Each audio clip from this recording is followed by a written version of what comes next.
Okamekuyo. Ene la kotape. La go.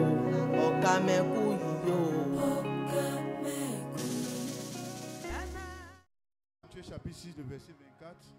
Nul ne peut servir deux maîtres, car où il haïra l'un et aimera l'autre, ou il s'attachera à l'un et méprisera l'autre. Vous ne pouvez servir Dieu et mammon. Vous ne pouvez servir Dieu et mammon. Vous ne pouvez servir Dieu et mammon. À ses disciples qui étaient regroupés autour de lui, sur la montagne, le Seigneur a déclaré ceci. Vous ne pouvez servir Dieu et mammon. Vous ne pouvez servir deux maîtres à la fois. Soit vous aimerez l'un et vous détesterez l'autre, mais vous ne pouvez servir deux maîtres en même temps. Le maître, c'est le patron. C'est celui qui domine votre vie. C'est celui qui dirige ta vie. C'est lui qui est le maître. Et par ce verset, Jésus veut dire une chose. Un homme ne peut pas avoir deux patrons en même temps. Dans le domaine spirituel, un homme ne peut pas être dirigé par deux maîtres. Un homme ne peut pas être dirigé par deux patrons.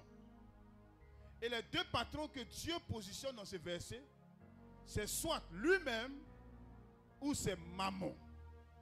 Mammon, c'est un démon qui se trouve derrière la puissance qui s'appelle l'argent.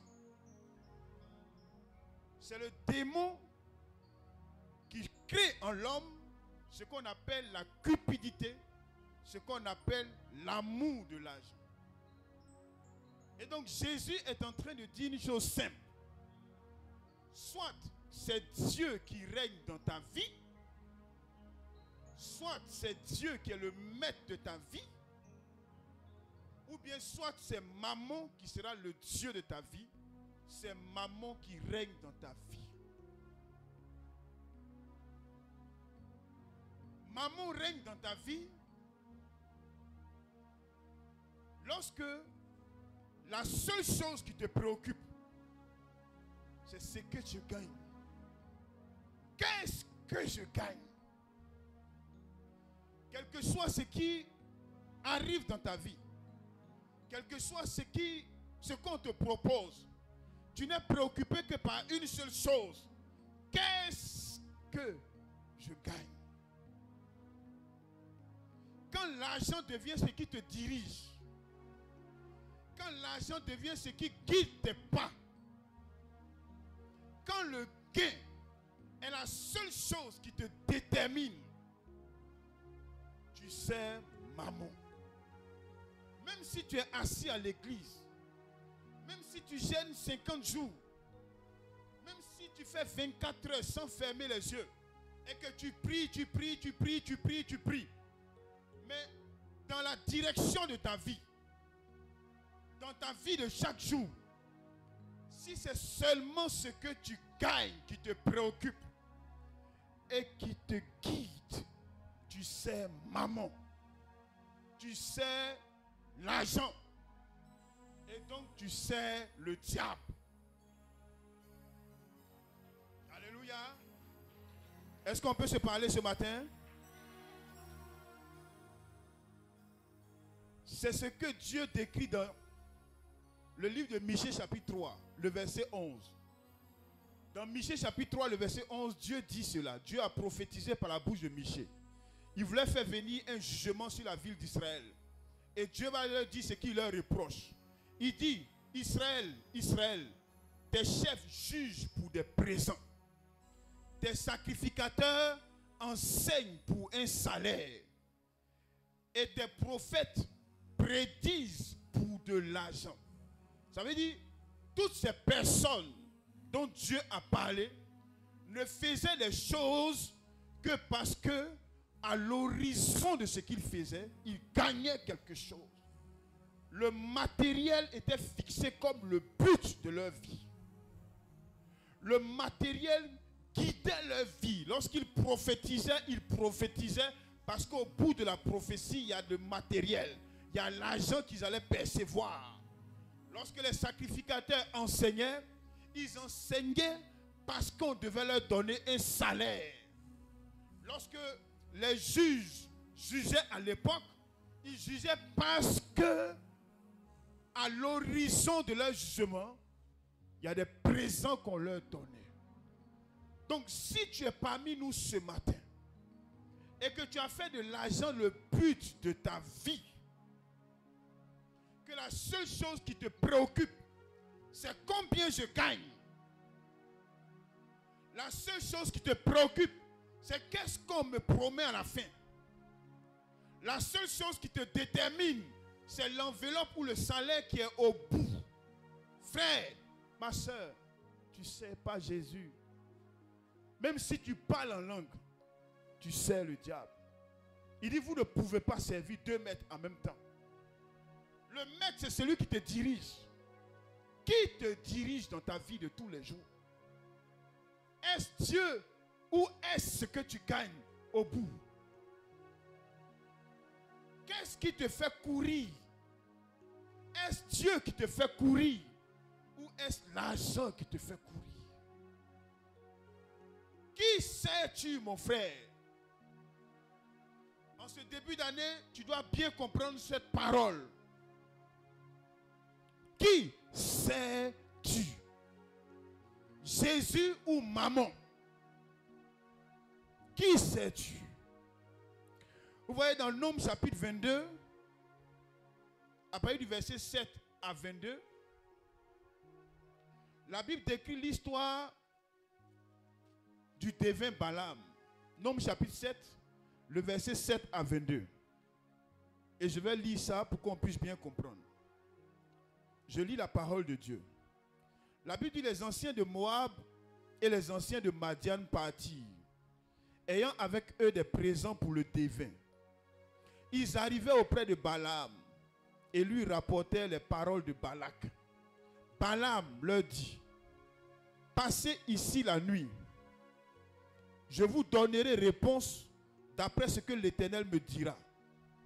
Et les chefs de Moab restèrent chez Balaam. Verset 9. Dieu vint à Balaam et dit, qui sont ces hommes que tu as chez toi?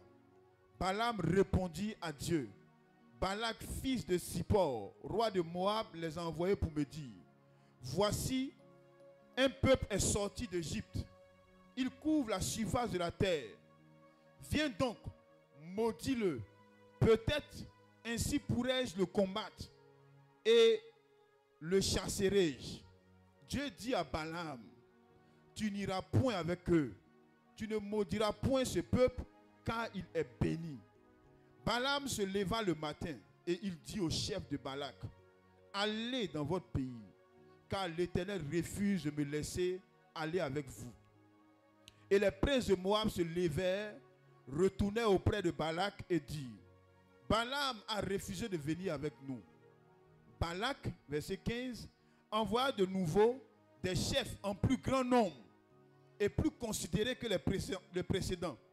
Ils arrivèrent auprès de Balaam et lui dirent, ainsi parle Balak, fils de Zippor, que l'on ne t'empêche donc pas de venir vers moi, car je te rendrai beaucoup d'honneur et je ferai tout ce que tu me diras.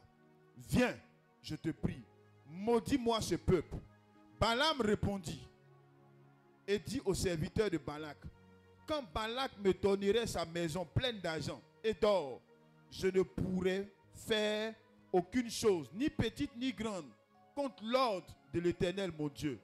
Verset 19. Maintenant, je vous prie, restez ici cette nuit, et je saurai ce que l'Éternel me dira encore. Dieu vint à Balaam pendant la nuit et lui dit, puisque ces hommes sont venus pour t'appeler, lève-toi, va avec eux, mais tu feras ce que je te dirai. Balaam se leva le matin, sella son ânesse et partit avec les chefs de Moab. Verset 22. La colère de Dieu s'enflamma parce qu'il était parti et l'ange de l'Éternel se plaça sur le chemin pour lui résister.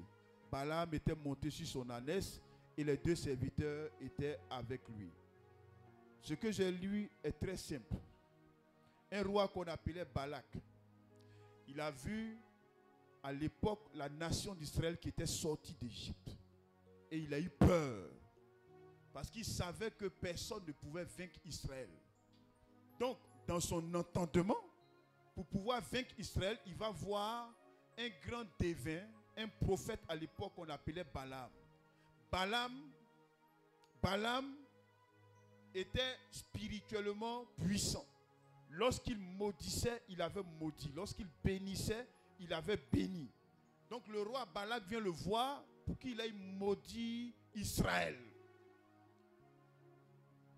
Et Balaam consulte Dieu. Dieu lui dit, ne les suis pas, ne va pas maudire Israël, parce que Israël est déjà béni, donc ne va pas. Et lorsque les envoyés vont faire la commission au roi Balak, Balak envoie encore vers le prophète Balaam une délégation plus forte. Il leur donne beaucoup de présents. Il leur donne beaucoup de biens pour le prophète. Et il dit au prophète, va maudire Israël pour moi.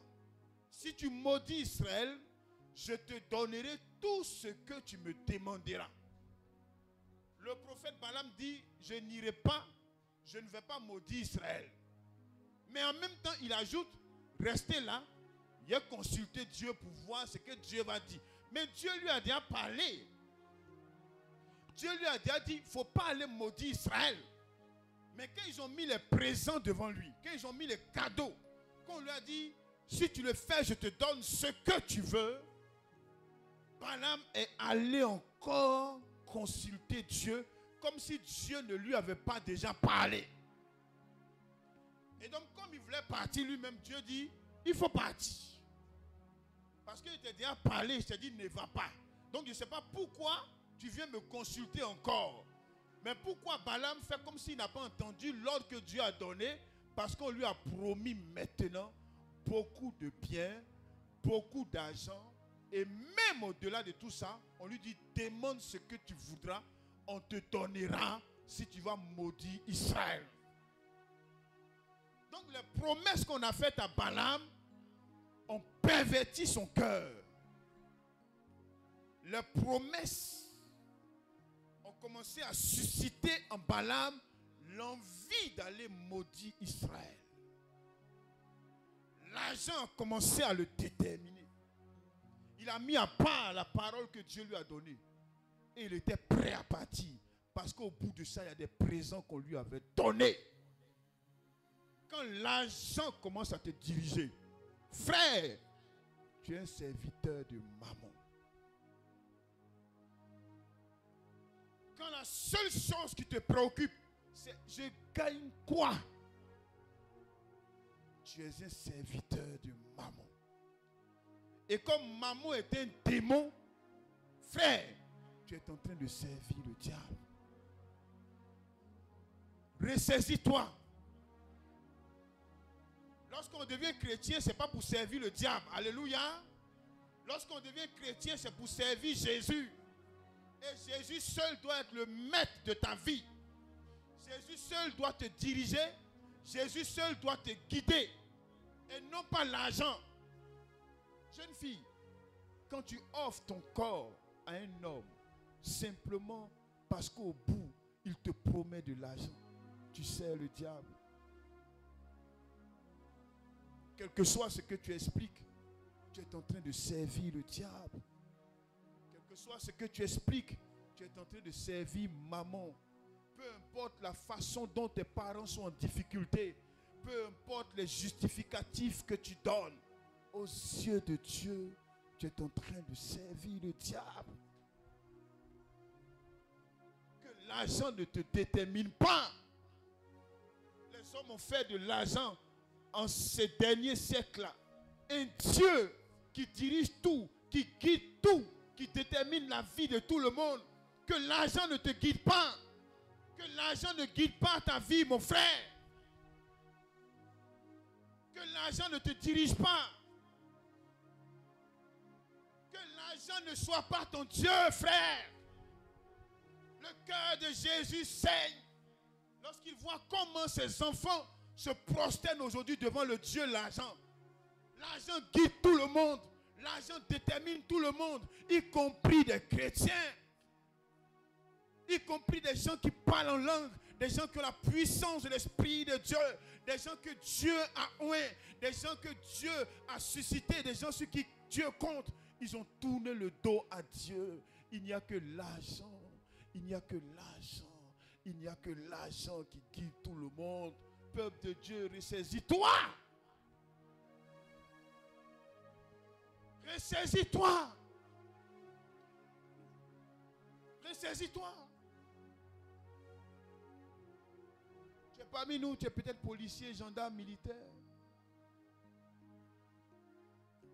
Pourvu qu'il y ait juste un peu d'argent devant toi, tu tords le cou au droit.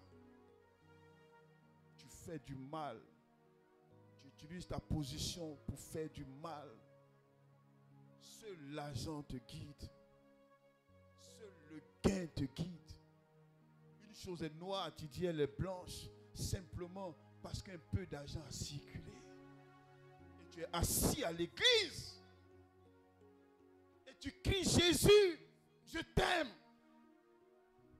Tu cries Jésus, je t'aime. Mais tu sais, le diable, l'argent est devenu ton maître. L'argent est devenu ton maître. Tu es dans l'église, tu ne visites que les riches. Lorsque quelqu'un qui est aisé s'absente un jour, le lendemain, tu es devant sa porte. Parce qu'au bout de ça, il te donnera quelque chose. Ton amour a été perverti par l'amour de l'argent. L'argent guide tes pas. Lorsque tu vois une personne qui est aisée, qui s'est absentée un dimanche, le lendemain tu l'appelles. Frère, je ne t'ai pas vu dimanche. Mais lorsque le pauvre qui est assis au fond fait un mois sans venir à l'église, ce n'est pas ta préoccupation, mon frère. Qui tu sais ainsi? Qui tu sais ainsi? Jésus ou maman, qui tu sais ainsi? Tu ne peux pas servir 2 maîtres en même temps, mon frère. Tu ne peux pas servir 2 maîtres en même temps, c'est impossible. Qui tu sais ainsi?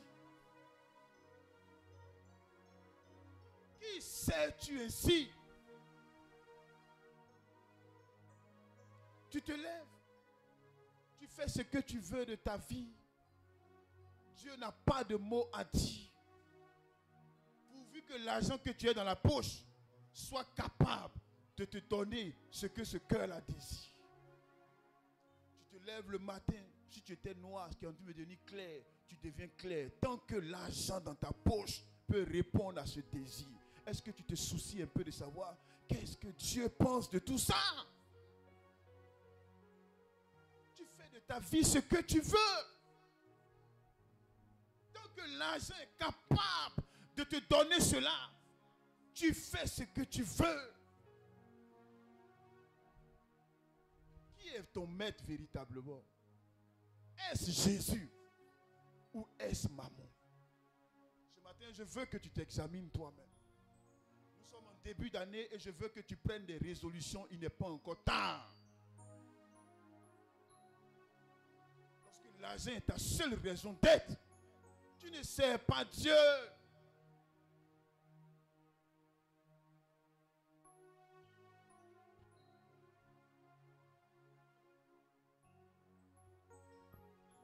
Alléluia. Tu dis tu es chrétien, mais qu'est-ce que tu fais dans ce bar? Tu fais quoi dans ce bar? Dans ce bar où on fait des choses qui offensent Dieu. Qu'est-ce que tu fais là-bas? Tu es même servante. Tu es même serveur. Tu es même au comptoir. C'est toi qui prends la boisson pour venir servir à des gens, pour que des gens se pervertissent, qui se nivrent. Simplement pourquoi? Parce que tu me diras, je n'ai pas de travail. Il me faut vivre, mais seul l'argent te guide. Seul l'argent te guide. Des gens pour qui Christ est mort à la croix. Des gens pour qui Dieu a donné sa vie. Tu dis tu es chrétien, mais tu es dans ce bar. Tu sers la boisson aux gens pour qu'ils se nivrent. Tu n'as pas peur de Dieu.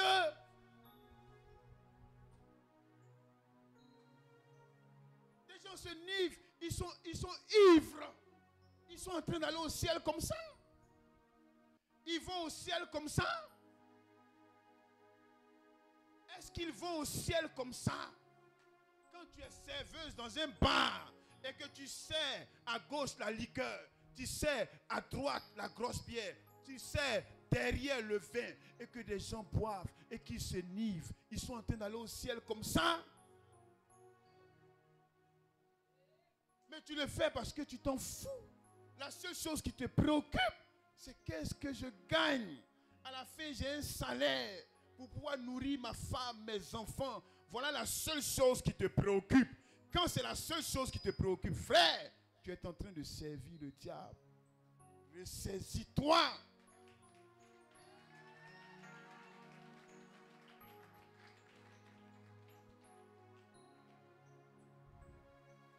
Quand tu sais Dieu que tu as peur de dire la vérité aux gens, parce que tu crains qu'on ne t'invite plus dans des églises, et tu sais que si on ne t'invite plus, tu vas perdre des honoraires, tu vas perdre des offrandes.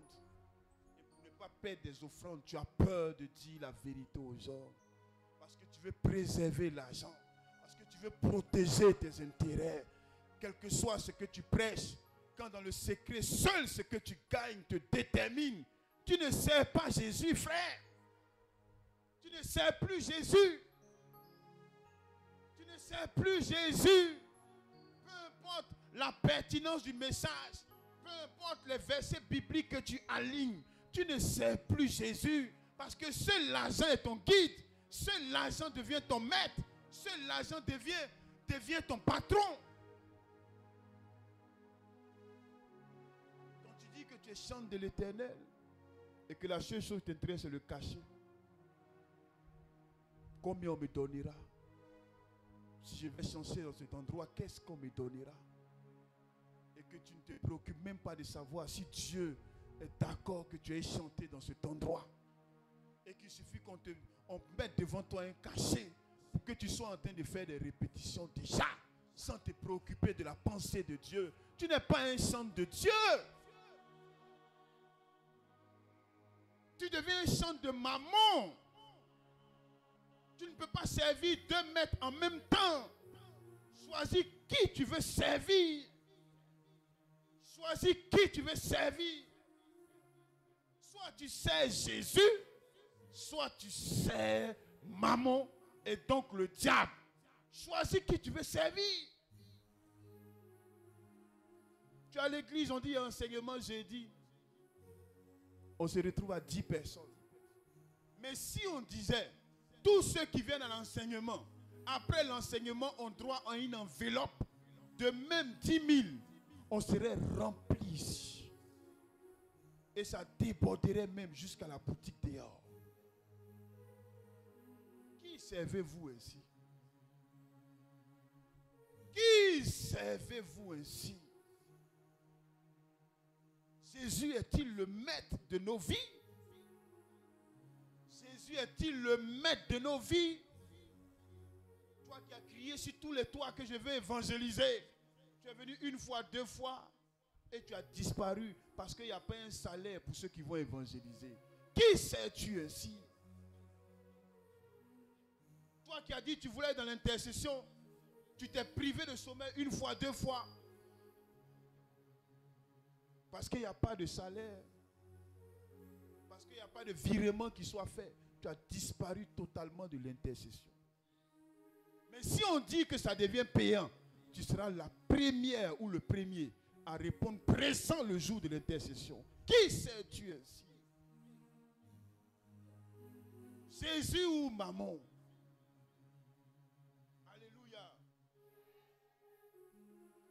Un jour, notre fille qui est là, où elle est? Où est Gadiel? Elle est née, écoutez-moi bien, quand l'argent dirige ta vie,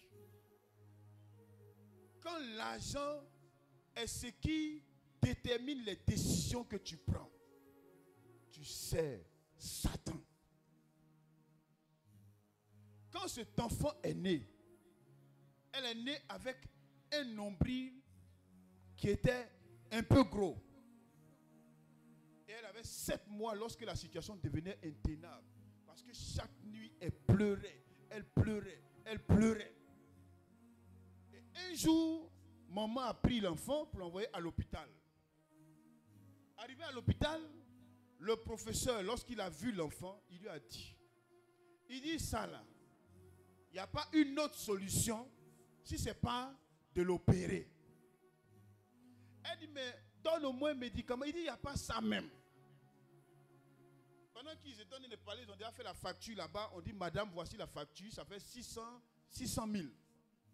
Si tu as les 600 000, tu viens, on l'opère. Il n'y a pas un autre médicament de ça. Alléluia. Il n'y a pas un autre médicament. Il n'y a pas calmant. On ne peut pas calmer quelque chose. La seule chose, elle n'a qu'à se coucher, envoie les 600 000, on fait opération. Elle est venue, elle m'a expliqué. J'ai dit, c'est vrai. Vraiment, par la grâce de Dieu, je n'ai pas de problème de 600 000. Je peux payer 600 000. Mais ce n'est pas ça le problème. Il y a ce que le docteur a dit. Il y a ce que l'argent est capable de faire. Mais il y a ce que Jésus est capable de faire. Alléluia. Et bien qu'ayant les 600 000, je leur dis, on jeûne.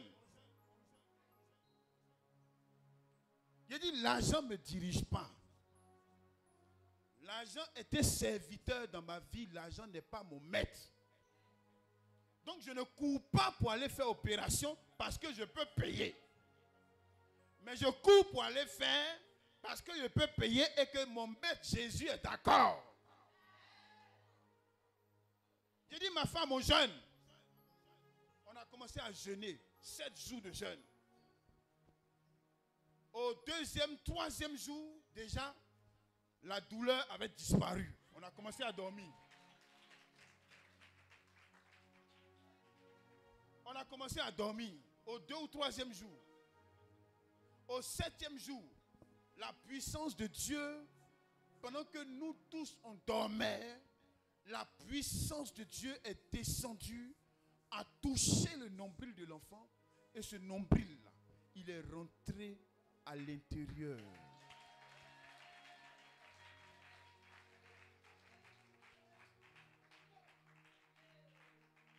L'argent ne me dirige pas. Que l'argent ne soit pas votre maître. Que l'argent ne vous guide pas dans votre vie. Alléluia.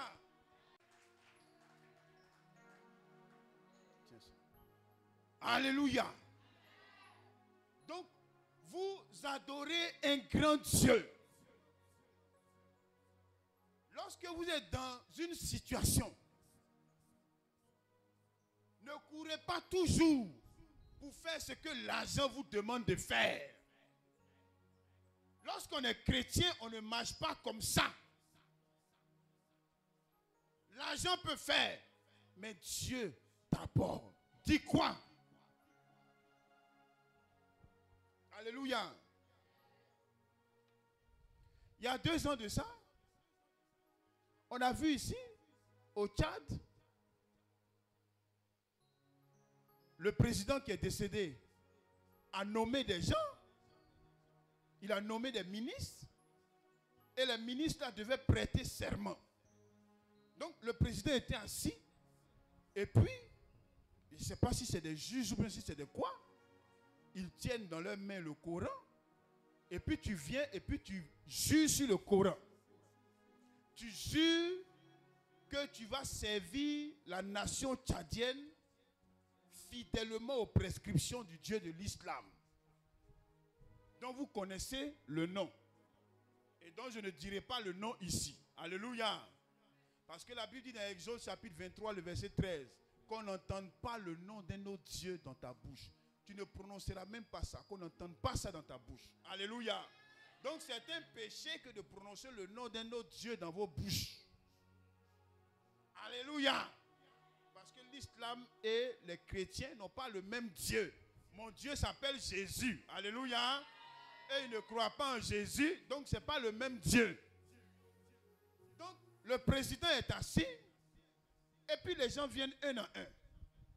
Des ministres qu'il a nommés. Je jure au nom de ceci, cela, de travailler pour le pays, et tu jures sur le livre des musulmans.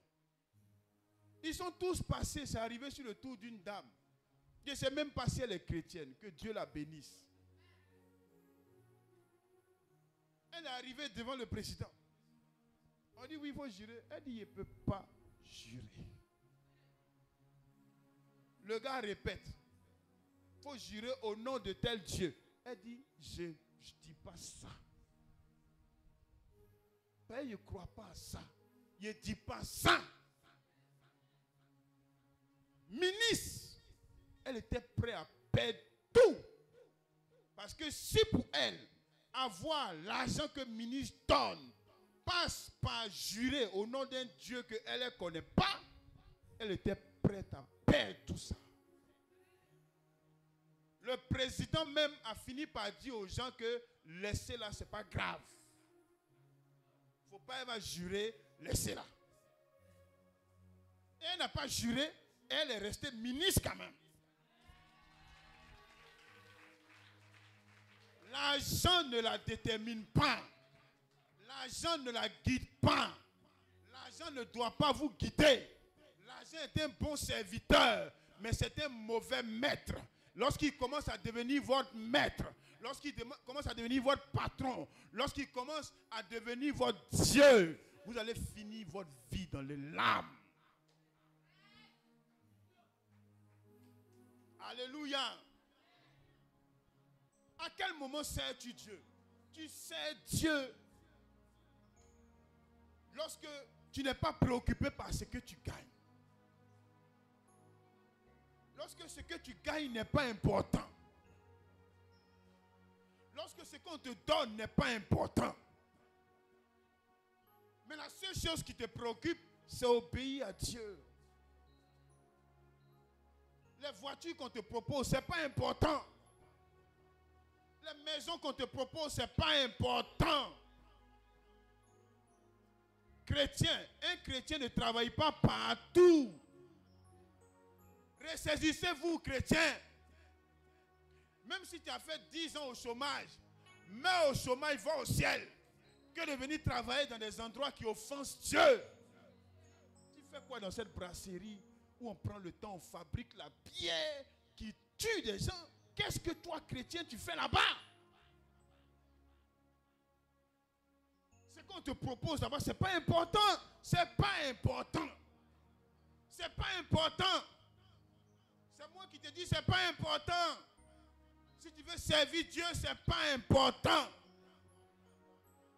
La seule question que tu dois te poser, est-ce que ce travail-là offense Dieu? C'est tout. Est-ce que ce travail-là qu'on me propose offense mon Dieu? Est-ce que par ce travail, je travaille contre mon Dieu ou je travaille pour mon Dieu? Alléluia. C'est très simple. C'est pourquoi pour ceux qui viennent d'arriver, on avait un frère ici. Un matin, il me réveille, il a fait sortir CD de coupé décalé. Je l'ai appelé, je lui ai dit, CD de coupé décalé là. Tu es en train de louer Dieu ou bien tu es en train de louer le diable? Quand tu danses ta chanson de coupé décalé, les gens ont envie de prier Jésus ou bien ils ont envie de boire bière? Il n'a pas pu répondre. Il a dit, si le CD la sort, tu n'es plus membre de cette église. C'est sorti, il est viré de l'église. C'est tout. C'est aussi simple que 1 plus 1 est égal à 2. Tu ne peux pas servir 2 maîtres. À un moment donné, fais le choix. C'est pourquoi les païens n'ont aucun respect pour les chrétiens aujourd'hui. Et vous pensez que c'est quand vous aurez les voitures, les avions, les jets privés que les gens vont vous respecter? Le monde a déjà ça. Enfants de Dieu, réveillez-vous. ce que vous allez devenir, ça ne va jamais impressionner Dieu, ça n'impressionnera jamais Jésus. La seule chose qui va l'impressionner, c'est de vous voir être des chrétiens pour lui. Des chrétiens qui sont prêts à renoncer à toutes sortes de compromissions simplement pour lui être agréable. C'est ça la vie chrétienne. C'est comme ça que la vie chrétienne devient passionnante. C'est pourquoi dans nos églises, il y a beaucoup de personnes qui sont chrétiennes, mais qui sont malheureuses. Parce que vous ne savez pas exactement qui vous servez. Regardez, Abraham, dans Genèse chapitre 13, Abraham se dispute avec son neveu Lot. Les deux bergers se sont disputés. Les bergers d'Abraham et les bergers de Lot ont fait palabre. Abraham lui dit, tu es mon neveu et je ne veux pas me battre avec toi. Donc séparons-nous. Et il y a deux villes devant eux. Il y a une ville qui est une plaine bénie avec les arbres, avec toutes sortes de grâces. Et il y a une autre ville qui n'a pas la même bénédiction que la ville de Sodome et Gomorrhe. Abraham, bien vrai qu'il était l'oncle, et il est en face de son neveu.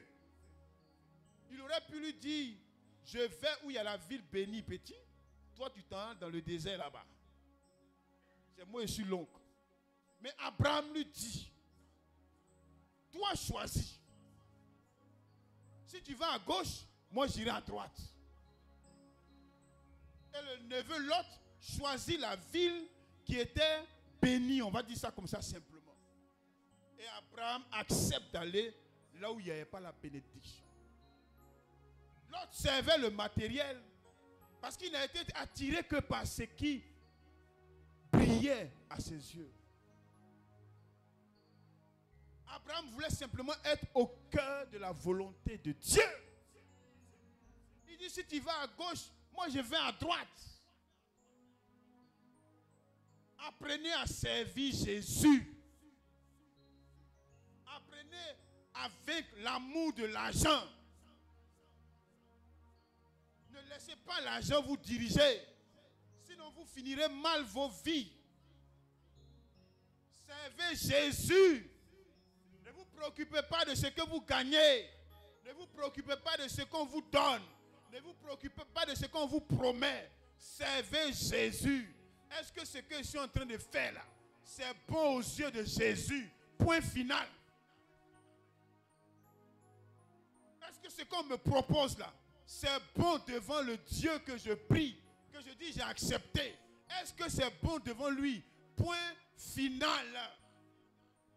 C'est comme ça on marche avec Dieu. Et puis Dieu se lève de son trône pour toi. Alléluia. Le Seigneur Jésus lui-même, dans Matthieu chapitre 4, le diable lui dit, si tu te prosternes et que tu m'adores, je te donne tous les royaumes de ce monde et toute sa gloire. L'argent n'a pas pu attirer ton Seigneur. L'argent n'a pas pu amener ton Seigneur à servir le diable. Pourquoi toi tu te réclames de Jésus et c'est l'argent qui te dirige? Jésus a dit, il est écrit, tu n'adoreras pas un autre Dieu. Jésus était préoccupé que par la volonté de Dieu et rien d'autre. Quelle que soit la gloire que Satan lui proposait, ce n'est pas important. C'est ce qui était écrit qui était le problème de ton Dieu. Aujourd'hui, tu es chrétien, tu es un petit Christ. Mais pourquoi toi, tu marches différemment de la façon dont ton maître a marché? 1 Jean chapitre 2, le verset 6 dit, celui qui dit qu'il demeure en Jésus doit marcher comme lui-même il a marché. Ce n'est pas la Bible qui fera que les gens vont reconnaître en toi un chrétien. Ce n'est pas ça. Ce n'est pas le fait de sortir à l'église chaque dimanche qui fera que les gens vont reconnaître de toi un disciple du Seigneur. Le monde t'observe, les gens t'observent. Toi, si quelqu'un te propose un travail dimanche, il y en a ici là même qui ont commencé à travailler. On ne les voit plus à l'église dimanche. Ils sont incapables de dire à leur patron, patron, je veux travailler, mais le dimanche, je dois adorer mon Dieu. Pardon, arrange le programme pour me libérer dimanche. J'ai adoré mon Dieu. Il y a plus de place pour Dieu. Il n'y a plus de place pour Dieu dans leur vie. C'est l'argent. Pour quelques 10 000, 20 000, pour quelques 100 000, 150 000 qu'on leur propose. Ils tournent dos à Dieu. Dimanche, ils ne viennent plus à l'église. Le patron même n'a même pas prévu de les renvoyer. Mais eux-mêmes, s'ils ne viennent pas au travail dimanche, ils vont perdre peut-être 5 000 ou 10 000 qu'on a mis sur les salaires. On dit c'est salaire supplémentaire ou bien je ne sais pas comment on appelle ça là. Quelque chose de supplémentaire là. Ils ne vont pas mettre 10 000 sur les salaires. Pour ça, il ne vient plus à l'église dimanche. Il n'a plus le temps pour Dieu. Qui sais-tu? Qui sais-tu? Écoutez, je vais vous dire une chose. Dans ma vie là, il n'y a personne dans ce pays là. Citez tous les noms que vous voulez. Qui peut me donner rendez-vous dimanche matin. Et puis il va me lever pour aller à son rendez-vous. Il a dit il n'y a personne. Citez tous les noms que vous voulez encore d'Ivoire ici. Citez, il dit tous les noms. Il n'y a personne. Si vous ne me voyez pas à l'église dimanche, c'est que je suis fatigué. Je ne peux pas, il faut que je me repose. Mais dit qu'un homme m'a donné rendez-vous. Quel que soit ce qu'il me promet. Il a dit il n'y a personne. Alléluia. Amen, amen. Prenez votre Dieu au sérieux. Prenez votre Dieu au sérieux. Si vous voulez voir la gloire de votre Dieu, prenez votre Dieu au sérieux. La bénédiction de Dieu, ça a un coût. Il faut être garçon en Jésus. Soyez des garçons en Jésus. Soyez des hommes en Jésus. Soyez des gens sur qui Dieu peut compter. Des gens forts moralement.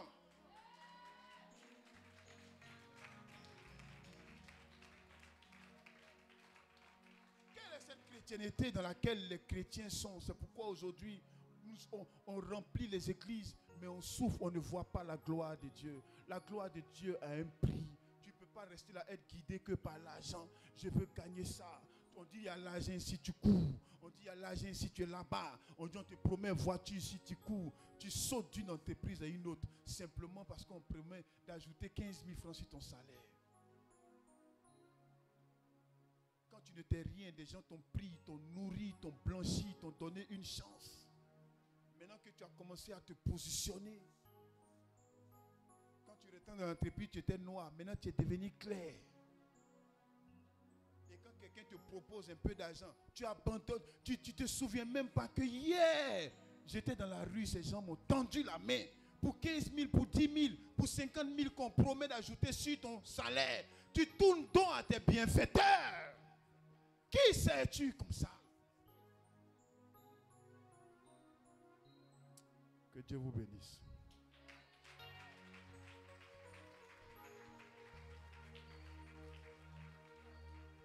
On peut prier le Seigneur.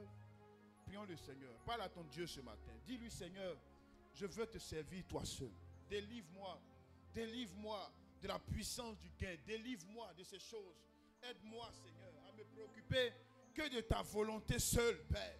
Parle à ton Dieu ce matin. Parle à Jésus ce matin. Parle à ton Dieu ce matin. Parle à ton Dieu. Prie, prie, prie, prie, prie. Prie, parle à ton Dieu. Dis à Dieu, Seigneur, à partir de ce jour, je vais me préoccuper de ta volonté. Je vais me préoccuper de ce qui est droit, de ce qui est bon devant toi. Je ne veux pas que l'argent me dirige, Seigneur. Tu es le Dieu des miracles.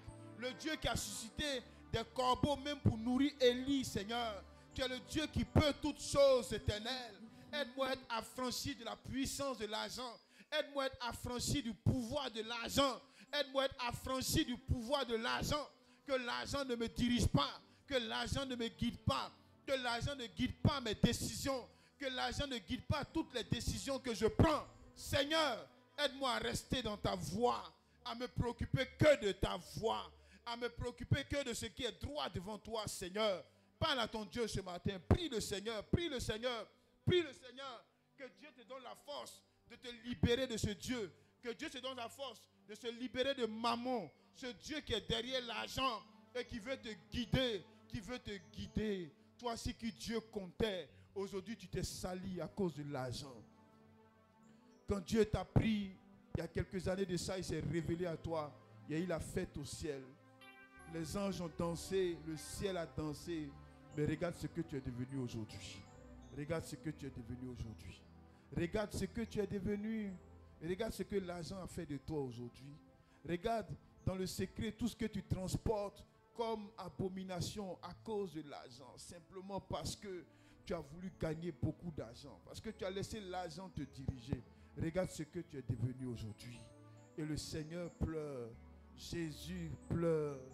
Jésus pleure. Il dit, qu'est-ce qui est arrivé à mon fils? Qu'est-ce qui est arrivé à ma fille là?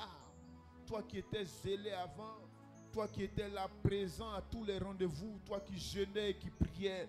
Mais aujourd'hui, la seule chose qui t'intéresse, c'est qu'est-ce que je gagne? Oh, qu'est-ce que je gagne? Lorsque l'argent est devant toi, tu deviens zélé. Lorsque l'argent n'est pas là, tu es en deuil. Pourtant, Jésus est là. Regarde ce que tu es devenu. Regarde ce que tu es devenu. Lorsque l'argent disparaît de ta poche, tu deviens colérique dans la maison. Tu deviens comme un lion dans ta maison. Et quand l'argent arrive, tu es tout en joie. Regarde comment tu es devenu. L'argent est devenu ton maître. L'argent est devenu ton maître. Oh, parle à ton Dieu ce matin. Prends un départ nouveau ce matin. Prends un départ nouveau ce matin. Prends un départ nouveau ce matin. Prends un départ nouveau ce matin. Dis à Dieu, c'est toi seul que je veux servir. C'est toi seul que je veux servir. Tu peux te tenir debout, je vais prier pour toi. Mets-toi debout, reste à ta place.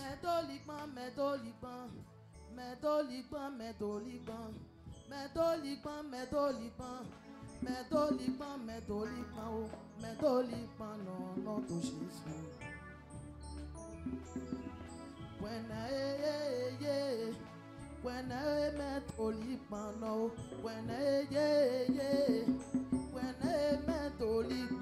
met Olipano, Jésus.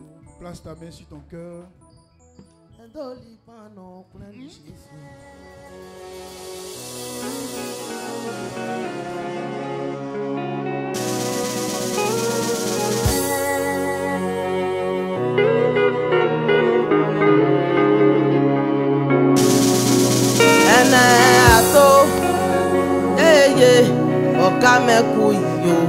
Okamekuyo ene lakotape lako okamekuyo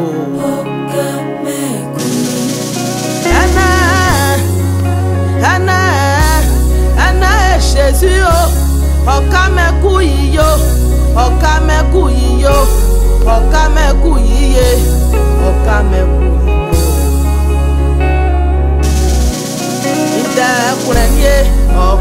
Prenez N'Antoine Kesson. Inde prenez N'Antoine Kesson. N'Antoine Kesson plaît. N'Antoine Kesson.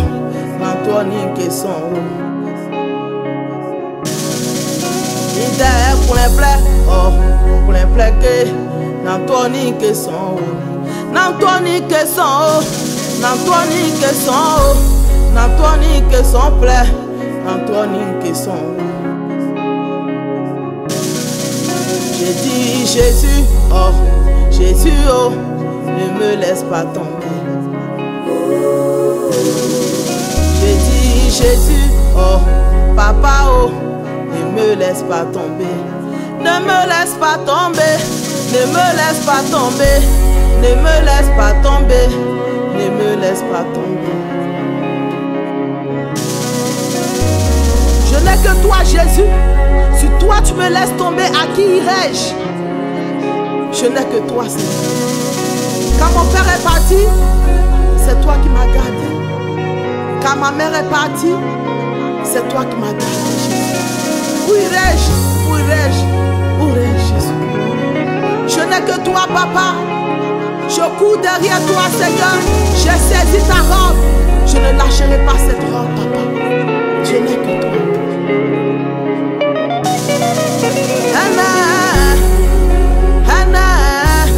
Hana, Jésus, okamekuyo.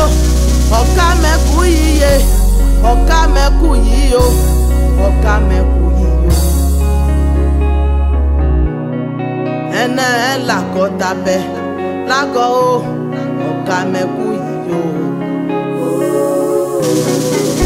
ene la kota be la go oka me kuyo oka me kuyiye oka me kuyiyo oka me kuyiyo oka me kuyiyo. J'ai dit Jésus, oh papa, oh ne me laisse pas tomber. J'ai dit papa, papa, oh ne me laisse pas tomber. Ne me laisse pas tomber, ne me laisse pas tomber, ne me laisse pas tomber, ne me laisse pas tomber.